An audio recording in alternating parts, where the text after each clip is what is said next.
Je veux tout d'abord vous saluer, Monsieur Hanstedt.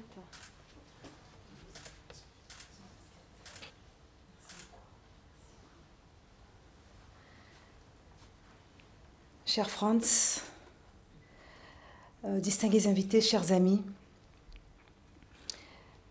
je tiens à vous dire, comme l'a fait Georges Naxeux, l'émotion qui est la mienne aussi d'accueillir ici au siège de l'Organisation internationale de la francophonie la toute première cérémonie d'attribution du prix des droits de l'homme Martin Hanstedt, qui vient saluer le courage, l'action, la détermination d'une personnalité vouée à la défense des droits et des libertés dans le monde. J'ai pris fonction à l'OIF le 5 janvier 2015 et je n'aurai, tout compte fait, côtoyé Martine que quelques mois. Mais je vous assure que sur les questions que nous avons eu à traiter ensemble, et je pense notamment à une importante intervention à l'Assemblée nationale sur l'apatridie, j'ai tout de suite été frappée par ce caractère bien trempé de Martine. C'est-à-dire une énergie, un souci de rigueur, mais posé comme une réelle exigence, adossé aussi à une vraie sensibilité et une grande humanité, qu'elle tenait certainement de vous, ses parents, ceux et celles qui ont été ses collègues, que ce soit au Haut-Commissariat des Nations Unies aux droits de l'homme, ou encore à Amnesty International, au Quai d'Orsay,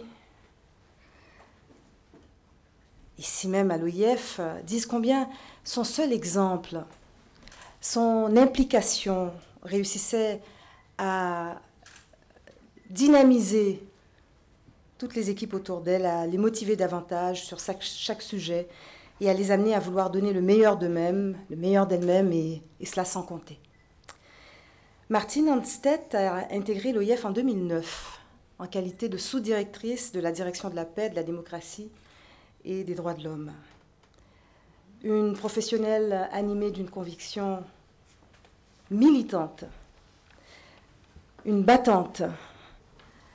Et il est vrai qu'aucune bataille ne lui faisait peur, dès lors qu'elle estimait que la cause était juste. Et elle a su, avec respect, mais aussi beaucoup d'obstination, défendre et promouvoir les droits et les libertés face parfois aussi à des interlocuteurs puissants. Mais rien ne l'arrêtait. Je dois dire qu'elle nous manque terriblement. Et c'est la raison pour laquelle nous avons tenu à célébrer et pérenniser sa mémoire en renommant notre principal fonds de soutien aux organisations non gouvernementales des droits de l'homme, le Fonds francophone pour les droits de l'homme, Martin Hanstedt. Ce fonds soutient cette année 8 organisations, des organisations de terrain, qui vont mener en Afrique francophone des actions de plaidoyer en faveur de l'abolition de la peine de mort. Martine tenait beaucoup à ce combat contre la peine de mort. Et je tiens à souligner aussi que la première promotion des étudiants et des étudiantes de l'école citoyenne de l'Afrique de l'Ouest, créée à Lomé en décembre 2015 sous l'impulsion de l'OIF, porte le nom de Martin Hanstedt. Alors si toutes les thématiques relatives aux droits, aux libertés passionnaient Martine, il en est une qui l'habitait plus particulièrement et qui a constitué l'un de ses premiers engagements. Et il s'agit de la protection même des défenseurs des droits de l'homme. En effet, début des années 2000, auprès du Haut-Commissariat des Nations Unies aux droits de l'homme, elle a contribué à la consolidation du mandat onusien de protection des défenseurs, aux côtés de Ina Gilani, représentante spéciale du secrétaire général sur la situation des défenseurs des droits de l'homme. Et c'est également à cette époque qu'elle a travaillé avec M. Louis Joinet, l'auteur des principes contre l'impunité du Haut-Commissariat des Nations Unies aux droits de l'homme, qui nous fait l'honneur d'être avec nous aujourd'hui au titre de vice-président de l'association Martin Hanstedt. La création du prix des droits de l'homme Martin Hanstedt va perpétuer le combat qu'elle a mené en faveur de ses défenseurs, qui sont à l'avant-garde, je dirais, de la protection et de la promotion des droits fondamentaux. Alors, qu'est-ce qu'un défenseur, homme ou femme, des droits de l'homme? Ce sont avant tout des femmes, des hommes qui, souvent au prix de grands risques, il ne faut pas le sous-estimer, pour eux-mêmes, pour elles-mêmes et pour leurs proches, décident de porter souvent un plaidoyer très lourd contre des crimes et des violations qui affligent des milliers d'individus, voire des populations entières. Et l'on peut dire que sans ce courage, sans cette vigilance et cette perspicacité, combien de souffrances, combien de situations inqualifiables passeraient sous silence. Martine a joué un rôle important dans la prise en compte par l'OIF également de plusieurs problématiques. L'OIF a maintenant un programme de soutien aux défenseurs. Nous sommes partie prenante de l'intermécanisme des défenseurs aux côtés de Michel Forst, rapporteur spécial des Nations Unies sur la situation des défenseurs des droits de l'homme, et des mécanismes régionaux de protection des défenseurs sur les continents africains, américains et européens. Nous soutenons également des actions de formation de défenseurs menées par des ONG internationales et nationales. Et de manière plus générale, l'OIF peut s'appuyer dans son action sur les 16 réseaux institutionnels de la francophonie qui fédèrent des institutions de même compétence installées dans les pays francophones.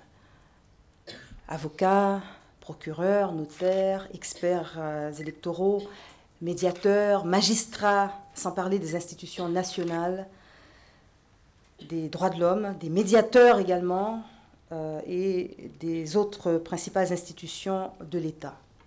Ces réseaux sont ce que l'on pourrait qualifier des viviers uniques d'expertise, mais peuvent aussi se mobiliser en faveur d'un de leurs membres ou d'une de leurs membres menacés ou poursuivis pour ses activités en faveur de la promotion et de la défense des droits et des libertés. Donc la création de ce prix est d'autant plus importante que la situation des défenseurs connaît, nous le savons actuellement, une détérioration inquiétante, due à plusieurs facteurs. Déjà, des initiatives législatives visant à remettre en cause le financement d'ONG par des partenaires étrangers. Des campagnes de dénigrement qui peuvent être d'une grande violence et qui dépeignent certains défenseurs comme des traîtres ou des agents de l'étranger, dans une quasi-totale impunité, mettant ces personnes en danger, les exposant gravement. La remise en cause aussi de l'action des défenseurs dans le cadre d'une réaction du tout sécuritaire face aux menaces terroristes et du recours également aux technologies de surveillance. Il faut cependant souligner que ce bilan préoccupant est contrebalancé par la vigueur sans précédent des mouvements associatifs et des organisations de la société civile qui poursuivent leurs actions, et cela en dépit de ces menaces et intimidations, et qui poursuivent inlassablement, je le disais, leur action en faveur du respect des droits civils et politiques, des droits économiques, sociaux et culturels, tels que le droit à la terre, le droit à la santé et le droit à l'éducation. Le prix Martine Hanstedt permet de faire connaître, de faire reconnaître le mérite de ces citoyennes et de ces citoyens hors du commun. Et c'est aussi une façon de leur apporter un appui inestimable, y compris face aux risques fréquents de représailles ou de menaces. Alors, merci infiniment d'être là, d'être au rendez-vous de cette première édition. Il ne me reste qu'à souhaiter longue vie à ce prix auquel l'OIF, je tiens à vous le redire, Franz, apportera une attention et un soutien constant. L'action de Martine sera ainsi immortelle et elle saura, je dirais, irriguer les cœurs et les esprits. Elle sera là, comme un phare, toujours. Merci beaucoup, je vous remercie.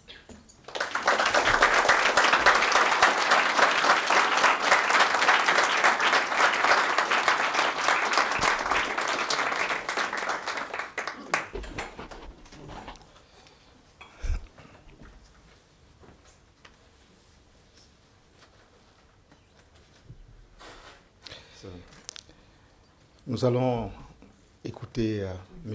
Vaillant, M. France Vaillant, qui est l'époux de Mme Martine Anstedt. France.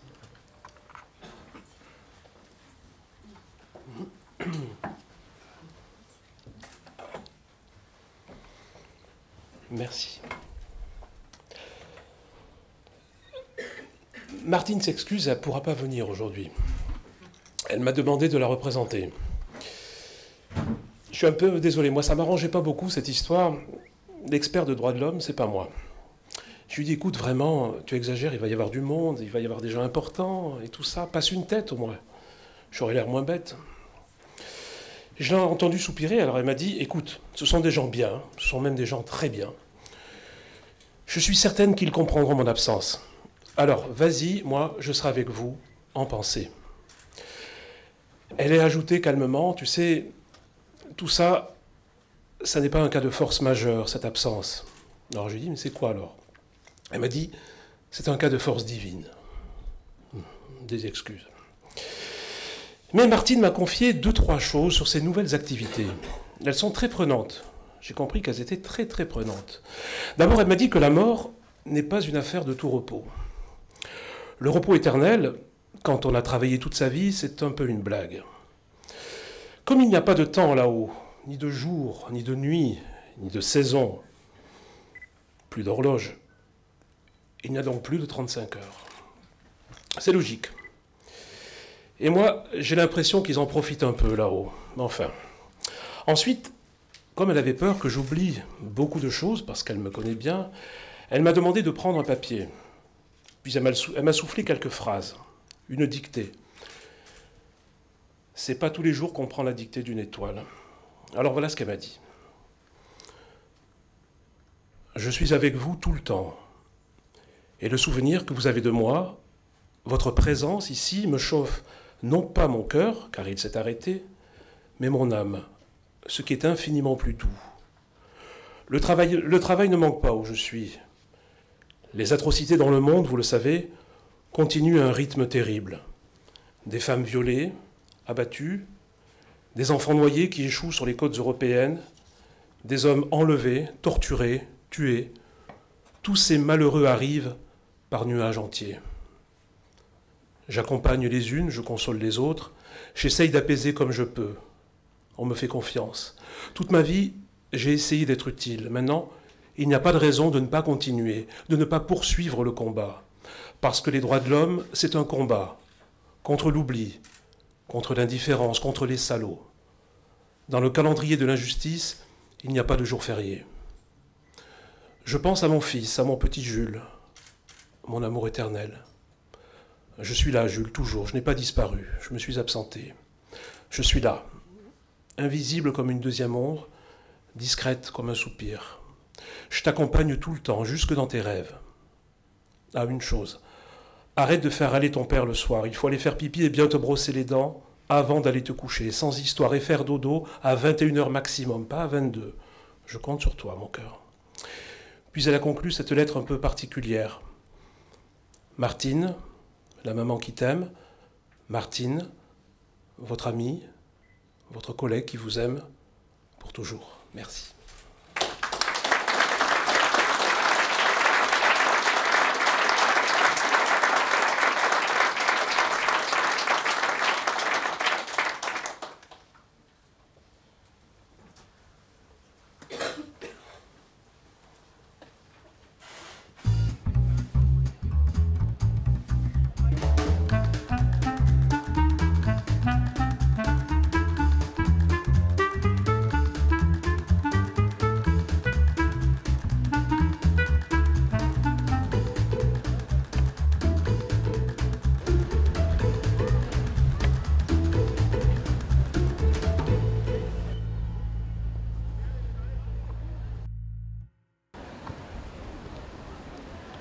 Martine, les principes joannés, qu'est-ce que c'est exactement? Attends. Ce qu'on nomme aujourd'hui communément... Mais non.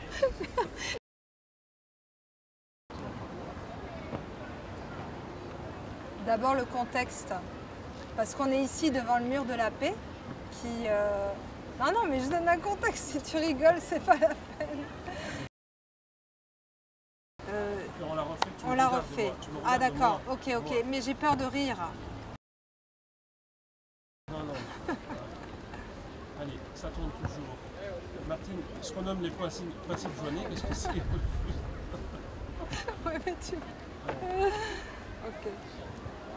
Alors, c'est bon? Ouais. Alors, ce qu'on nomme communément les principes joignés,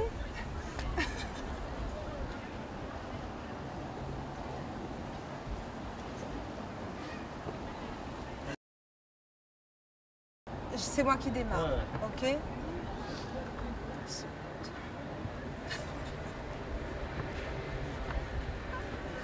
Alors, attends.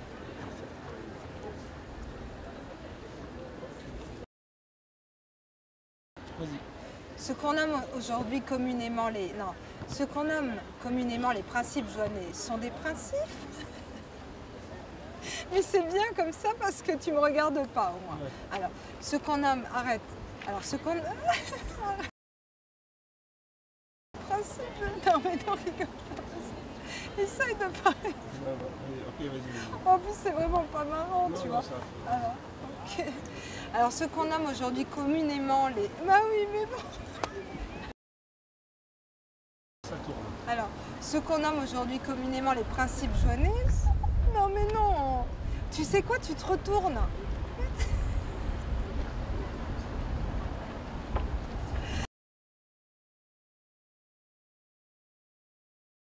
Qu'appelle-t-on désormais communément les principes Joinet? Il s'agit d'un ensemble de principes que Louis Joinet a proposé et fait adopter d'ailleurs devant la Commission des droits de l'homme des Nations Unies. Ce sont des principes de lutte contre l'impunité des violations des droits de l'homme. Ils se subdivisent en trois grands piliers. Le premier, c'est le droit de savoir, le droit à la vérité pour les victimes de violations. Le deuxième, le droit à la justice. Et le troisième, le droit à réparation pour ces mêmes victimes de violations des droits de l'homme. Les principes Joinet sont des principes qui inspirent un grand nombre de juristes encore aujourd'hui, qui restent d'actualité, notamment dans le domaine de la justice transitionnelle, qui sont un ensemble de procédures, de mécanismes qui sont mis en place après un conflit ou une crise qui a occasionné des violations des droits de l'homme d'une ampleur telle qu'on ne peut pas recourir à une justice classique. C'est par exemple les commissions vérité-réconciliation en Afrique du Sud ou encore plus récemment au Maroc. Nous allons continuer le déroulé, n'est-ce pas, de cette cérémonie. Nous allons inviter M. Michel Faust à nous présenter un peu la genèse, n'est-ce pas, de cette association et nous dévoiler le nom du lauréat. Merci.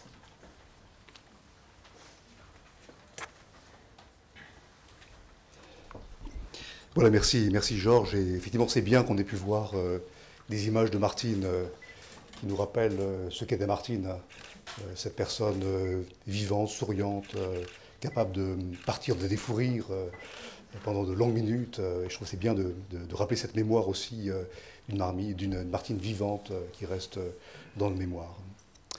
Madame la secrétaire générale, chère France, chers amis, collègues de Martine, permettez-moi de vous remercier d'avoir accepté que l'OIF soit le lieu dans lequel soit remis le premier prix des droits de l'homme, des défenseurs des droits de l'homme, Martine Hanstedt. Et permettez-moi également de dire à quel point j'ai été touché par la manière très, très personnelle dont vous avez brossé le tableau des défenseurs des droits de l'homme, qui sont ces personnes anonymes, invisibles, auxquelles on ne pense pas souvent, mais qui sont engagés dans un combat jour après jour pour défendre leurs droits, mais aussi défendre nos droits. Et en fait, c'est eux qui incarnent pour nous le combat que Martine a mené pendant toutes ces années. Pardonnez-moi mon émotion, mais je sais qu'elle est partagée également par tous ceux qui ont connu Martine. Elle est sincère, comme beaucoup d'entre nous. C'est un moment particulier qui nous renvoie au souvenir de Martine Hanstedt, que nous avons connue comme amie, comme collègue, comme confidente aussi pour certains d'entre nous, que nous avons tous tellement aimée pour ce qu'elle était, pour la passion qui l'animait pour l'enthousiasme qui lui faisait gagner des causes dont tout le monde pensait qu'elles étaient perdues d'avance. Et Martine, avec son optimisme, réussissait à remporter des batailles et des combats qui paraissaient perdus beaucoup. En préparant cette cérémonie, je me suis penché sur le passé, bien évidemment, parce que je connais Martine je connaissais Martine depuis tellement d'années, depuis plus de 20 ans. Et j'ai repassé dans ma tête tous ses souvenirs. J'ai regardé également des messages qu'on avait échangés, notamment sur la question des défenseurs. J'ai beaucoup travaillé avec elle. Elle était pour moi quelqu'un de très cher, une amie, une confidente avec qui j'ai beaucoup partagé. Je me souviens de soirées à Genève où nous parlions de ses engagements, de son travail. Elle avait cette passion qui l'animait. Elle portait en fait ce combat avec elle. Elle était une personne, on l'a dit, droite, une personne très exigeante, une personne d'une fiabilité à toute épreuve. Et Martine faisait partie de ces femmes et de ces hommes qui ont une éthique de vie et des valeurs qui font qu'on a confiance en eux. La confiance est totale et sans limite, et des personnes qui vous poussent à donner toujours le meilleur de vous-même. Et comme beaucoup d'entre vous aujourd'hui, je suis triste en me souvenant de Martine, mais heureux de voir son souvenir pérennisé, rappelé à l'occasion de la remise de ce prix des défenseurs. On l'a dit, c'est une cause qui lui tenait tellement à cœur, une cause pour laquelle elle a tellement travaillé, pour laquelle nous avons tellement travaillé.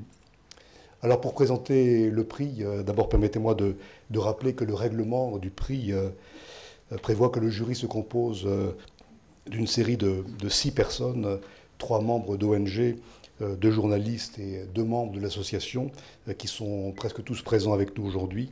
Aurélie Carton qui représente Amnesty International, Isabelle Malvois, rédactrice en chef à TV5 Monde, Cécile Mégy qui malheureusement n'est pas avec nous, directrice de la rédaction de Radio France Internationale et RFI, Franz, l'époux de Martine et président de l'association du prix Martine Hanstedt, Delphine Matsumoto, secrétaire générale de l'association, et moi-même en tant qu'ami et aussi probablement en tant que rapporteur spécial des Nations Unies sur cette question des défenseurs des droits de l'homme. Lors d'une première réunion du jury, qui rassemblait tous les membres du jury, une présélection a été faite de 5 candidatures en présence de Louis Joinet, qui est le vice-président de l'association, des candidats de valeur qui ont tous attiré l'attention des membres du jury, et dire que le choix a été terrible. C'est toujours difficile de vouloir distinguer un lauréat parmi d'autres, alors que tellement de défenseurs mériteraient ou méritaient d'avoir le prix. Plusieurs critères ont guidé le choix des membres du jury pour ce prix, notamment veiller à une représentation géographique assez rigoureuse, des défenseurs qui représentent une action reconnue dans le domaine de la défense des droits, des circonstances particulières aussi, parce que, vous l'avez rappelé, Madame la Secrétaire Générale, dans certaines régions du globe, il y a des circonstances tellement particulières qui font qu'on ne peut pas s'empêcher de mettre à part des situations particulières pour mieux protéger ceux qui méritent de l'être. Et puis, une thématique aussi que le jury voulait encourager, parce que c'est une thématique qui apparaît comme étant importante. Alors avant de vous présenter le lauréat du prix, permettez-moi de dire quand même un mot des 5 candidats. D'abord, Nora Boller, qui est la coordonnatrice des programmes à l'Institut du développement durable de Duarson, au Libéria, une personne qui supervise actuellement la mise en œuvre de 3 grands programmes qui portent sur la protection des terres communautaires, sur les droits des communautés, la direction des entreprises et la gouvernance des forêts. César Estrada du Pérou, il est le porte-parole communautaire indigène et membre du réseau de communicants indigènes du Pérou, et depuis l'âge de 14 ans, il est, comme on dit, rondero, et il veille à protéger les intérêts de la communauté indigène à l'égard des tiers. Le 3e lauréat est un ami tchadien, bien connu de beaucoup d'entre nous, Djilakar Mlakeol, qui est coordonnateur de la commission permanente pétrole, instrument technique du réseau des organisations de la société civile. Il est toujours consultant indépendant, et toujours menacé par le gouvernement et aussi par des sociétés privées. Il a créé en 2010 une association. Le quatrième candidat était un valeureux, est toujours un valeureux combattant des droits de l'homme au Burundi, un pays qui est frappé par une situation dramatique contre les défenseurs. C'est Pacifique Ninihazwe, qui est le président du FOCODE, le Forum pour la conscience et le développement, depuis sa création en 2001. C'est un forum qui est l'une des principales organisations non gouvernementales du Burundi, et Pacifique a été menacé à de nombreuses reprises. Un valeureux combattant qui a osé défier l'actuel président du Burundi lors de son combat pour son 3e mandat. Et Pacifique a été nominé du prix Martin Ennals en 2011. Et le dernier candidat était Juan Carlos Trujillo Herrera du Mexique, qui a monté un réseau de familles de personnes disparues, qui est un des problèmes majeurs dans le continent américain, à la suite de la disparition de 4 de ses frères entre 2008 et 2010. Alors malgré ce choix difficile, il y a de vraies discussions au sein du jury, et le choix s'est porté sur le candidat du Pérou, César Estrada, dont je vais vous dire quelques mots, qui a dénoncé à de nombreuses reprises les exactions concernant des conflits fonciers dans la région dans laquelle il habite, et notamment des problèmes environnementaux qui sont liés à un méga-projet minier, Conga, dans la région de Caramalca. Il a également dénoncé toutes les menaces reçues par les membres des communautés paysannes qui se sont opposés à ce projet minier. Il est depuis longtemps l'objet de menaces de mort et d'agressions, notamment depuis 2011, tout comme sa famille, et en particulier son père et sa femme. César est aussi victime d'un acharnement judiciaire permanent de la part des autorités du Pérou. Il est notamment accusé de vol, d'irrégularité financière, et on l'accuse aussi d'avoir enlevé une femme d'affaires. En 2014, la Commission interaméricaine a édicté des mesures provisoires visant à le protéger, et malgré ces mesures, il est toujours en péril, toujours en danger. En septembre et en octobre 2015, César a été victime de tentatives d'assassinat, après avoir été victime de persécutions graves, d'intimidation, de diffamation, de harcèlement, de menaces, d'attaques et de vols à cause de son travail en faveur des droits de l'homme. Il a notamment subi une attaque terrible en septembre 2015 qui a eu lieu alors qu'il revenait d'une visite d'inspection avec les gardiens de la lagune au lac Conga, où ils étaient là pour évaluer l'impact environnemental de ce méga projet minier dans la région.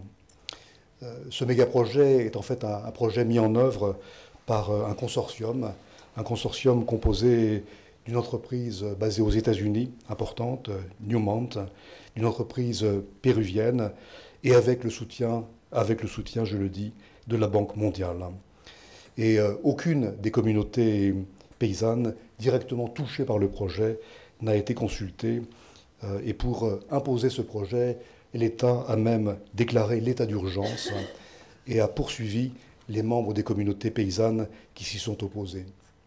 L'État péruvien a autorisé l'usage de la force pour réprimer le mouvement de contestation du projet, un choix qui a déjà coûté la vie de 5 défenseurs des droits de l'homme, de 5 personnes. Et depuis l'attaque de 2015, César souffre de problèmes de santé et il doit fréquemment se déplacer pour ne pas être l'objet de nouvelles agressions. Madame la secrétaire générale, chers amis, malheureusement, la situation que vit César n'est malheureusement pas unique, et les défenseurs du droit à la terre ou du droit à un environnement sain sont parmi les défenseurs les plus menacés dans le monde. Lors de mes consultations sur les 5 continents, ils m'ont tous raconté les menaces, les attaques contre eux-mêmes, contre leurs familles, les enlèvements, les assassinats qui les frappent. Vous le savez, chers amis, malheureusement, aujourd'hui, tout s'achète, tout se vend.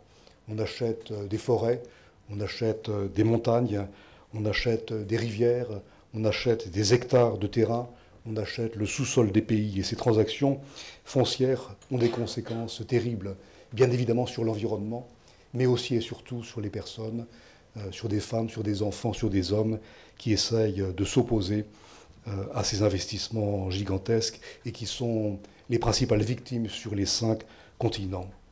Des femmes et des hommes qui luttent en effet pour que leur terre, pour que leur identité, que leur tradition, leur mode de vie ne soient pas tout simplement réduits à néant, niés par la réalité économique. Et certains payent dans le monde de leur vie cet engagement. Ils ne s'opposent pas au développement en soi, contrairement à ce qu'on essaie de faire croire, mais ils s'opposent à une forme de développement irresponsable, caractérisée par des décisions brutales, prises par des entreprises avides de profit et des gouvernements qui sont souvent, malheureusement, corrompus. Les défenseurs du droit à la terre, du droit à l'environnement, sont souvent des membres d'une communauté rurale, directement touchés par un projet de développement, et alors ils se mobilisent avec leurs moyens pour ne pas être forcés de quitter leur terre, ou leur vie, ou leur mode de vie. Et si leur départ est malgré tout inéluctable, parce que parfois il est inévitable, inéluctable, alors ils se battent tout simplement pour recevoir des prestations, des compensations qui leur sont légalement dues, et pour être réinstallés dans des conditions dignes où leur mode de vie, leur histoire, leur culture doit être respectée.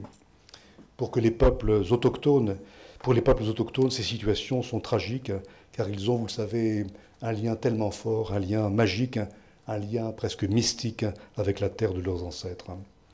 Pour en revenir et terminer avec la situation de César, nous sommes bien évidemment depuis longtemps toujours en relation avec lui, ce qui nous permet de suivre au plus près l'évolution de sa situation. Et grâce à la mobilisation de beaucoup, notamment de certaines organisations non gouvernementales, je pense à Frontline, César a pu obtenir une aide financière lui permettant de faire procéder à plusieurs opérations chirurgicales.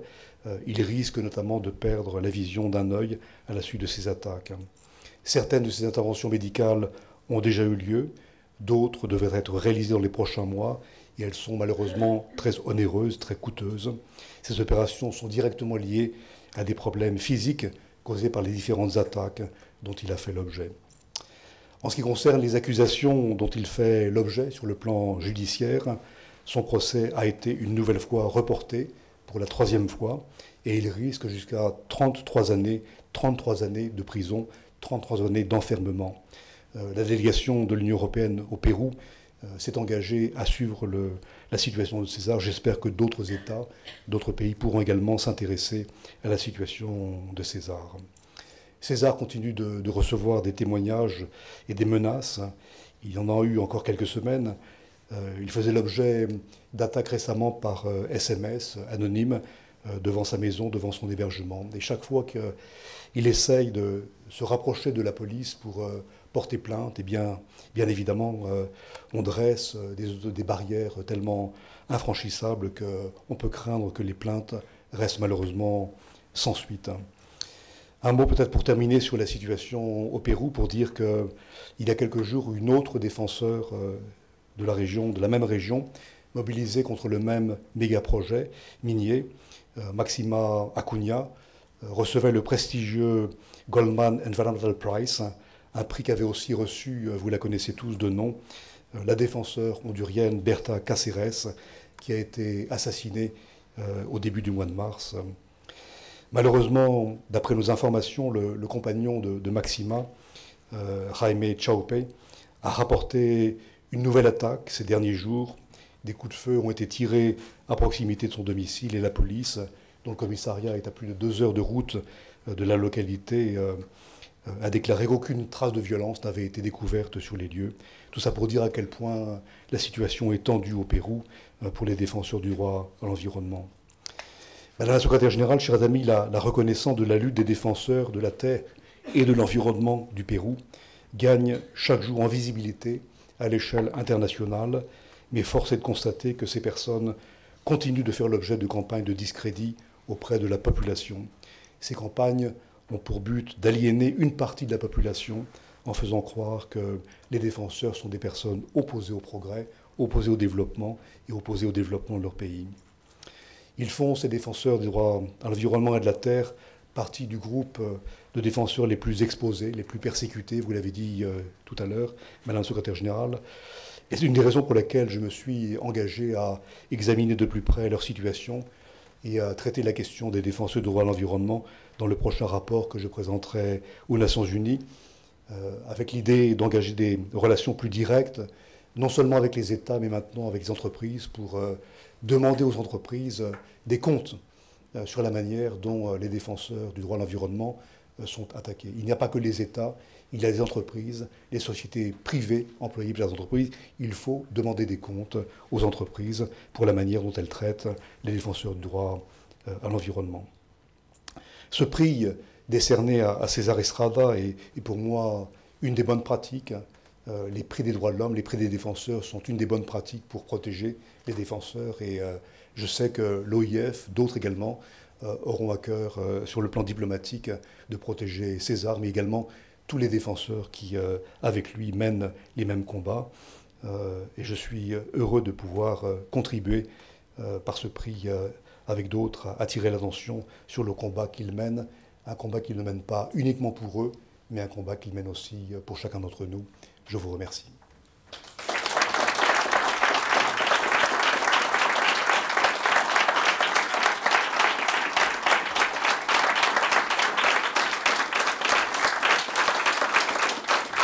Alors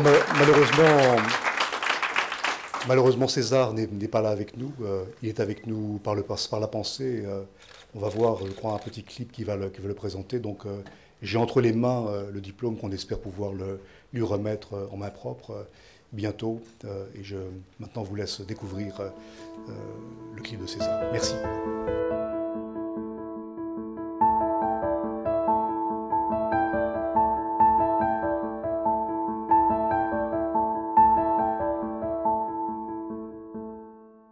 César, ¿cuál fue tu reacción a recibir este premio Martín Anstett? Como defensor de derechos humanos, el Premio de Derechos Humanos de Martín Anstett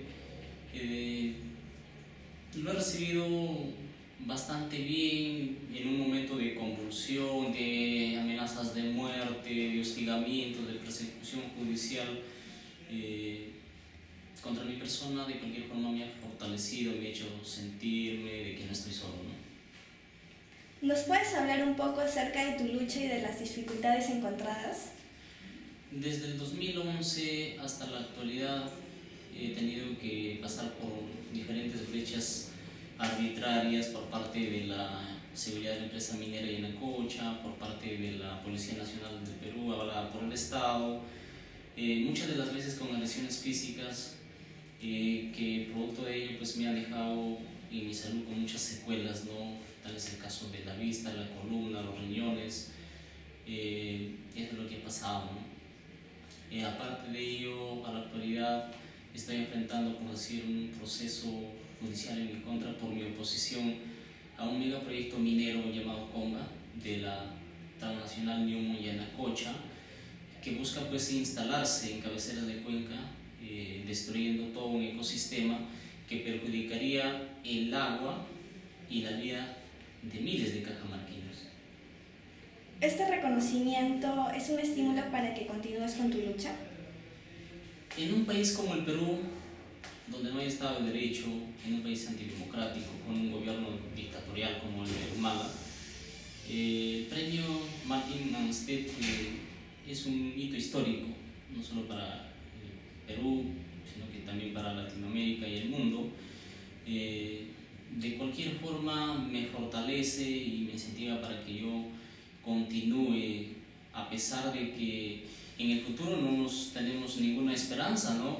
Por decir, de instalarse pues un gobierno en los próximos días, un gobierno como el de Fujimori, de Pedro Pablo Kuczynski, que tiene pues un historial oscuro en lo que es la violación a los derechos humanos. No es nada alentador para los defensores de derechos humanos, ¿no? Pero a pesar de ello, voy a seguir defendiendo los derechos humanos con la propia vida si es necesario, porque defender los derechos humanos y morir es un honor, ¿no?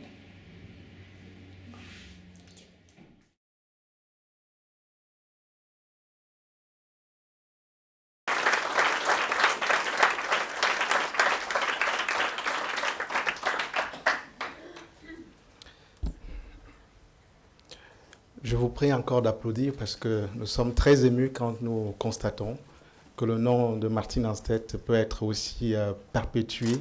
Et au-delà d'ailleurs, n'est-ce pas, de l'espace francophone, je pense que ça mérite encore des applaudissements.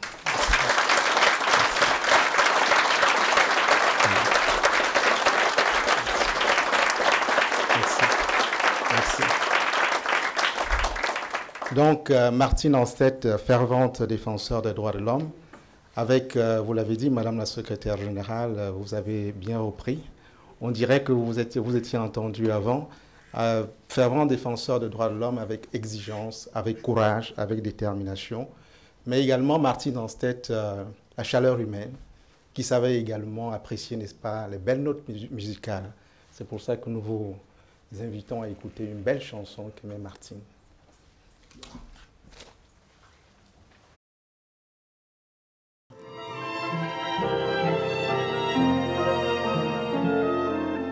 Il y a du givre au carreau, l'eau gèle dans le caniveau, la neige tombe en silence, l'hiver est en avance. Il fait moins de 0, je n'ai pas de manteau, mais je connais le bon endroit pour réchauffer mes doigts. Ton gros pull par-dessous est chaud comme un igloo.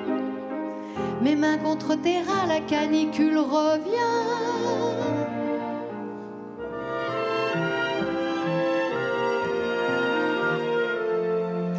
Il y a du givre au carreau, l'eau gèle dans le caniveau, la neige tombe en silence, l'hiver est en avance. Ta peau a la chaleur d'un petit radiateur, la bonne température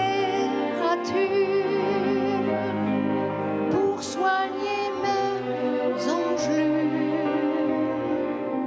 Je n'ai plus peur du froid, serré tout contre toi, il fait chaud comme en été. L'hiver s'est envolé.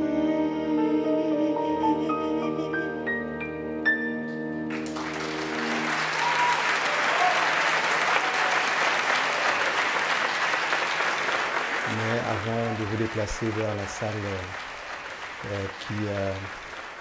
où est organisé, n'est-ce pas, ce verre, nous voulions saisir encore cette occasion pour vous remercier, Madame la secrétaire générale, d'avoir bien voulu honorer de votre présence cette cérémonie. Et toutes les personnalités ici présentes, chers collègues, chère France, d'avoir bien voulu marquer ce prix par votre présence et notamment, n'est-ce pas, par votre action. Merci.